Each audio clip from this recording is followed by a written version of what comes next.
Je viens de faire un rendez-vous mariage. Vraiment. Pour vous expliquer, on est en pleine période des rendez-vous mariage pour cet été. C'est-à-dire qu'il y a ceux qui s'y prennent en novembre et ceux qui en janvier prennent enfin leur bonne résolution d'attaquer leur planning de mariage et notamment de booker un rendez-vous avec moi. Là, je les enchaîne, un ce matin, un cet après-midi, encore un demain, etc. C'est une période intense, puisqu'une fois le rendez-vous fini, faut faire les devis. Mais du coup, comment s'est passé le rendez-vous de cet après-midi? Il était trop bien, déjà, faut le savoir.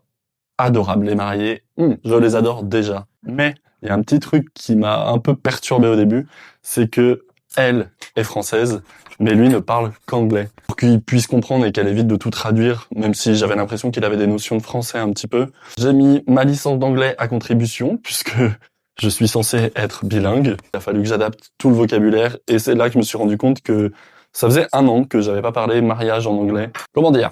J'ai un peu cherché mes mots, on va pas se mentir.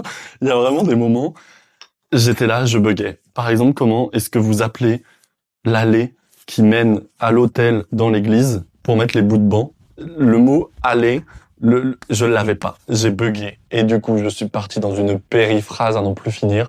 Je crois que je suis bon pour une petite séance de je refais un petit peu de vocabulaire anglais et je reprends mon dictionnaire et je cherche les mots qui pourraient m'être utiles pour un rendez-vous ou même le jour J, parce que je vais sûrement les croiser le jour J, je vais sûrement devoir leur parler, leur expliquer des choses, etc. Mais sinon, pas peu fier de moi, j'avoue, d'avoir pu tenir tout un rendez-vous en anglais, mariage, où on parle de leurs plus grandes envies sur ce jour, de leurs besoins, etc.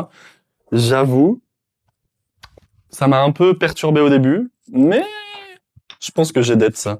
Et j'en profite pour te dire que si tu te maries ou si t'as des potes qui se marient et qui n'ont toujours pas choisi leur fleuriste pour cet été, TikTok, il est grand temps de m'appeler. Parce que l'agenda se remplit et il y a des dates qui ne sont déjà plus disponibles du tout.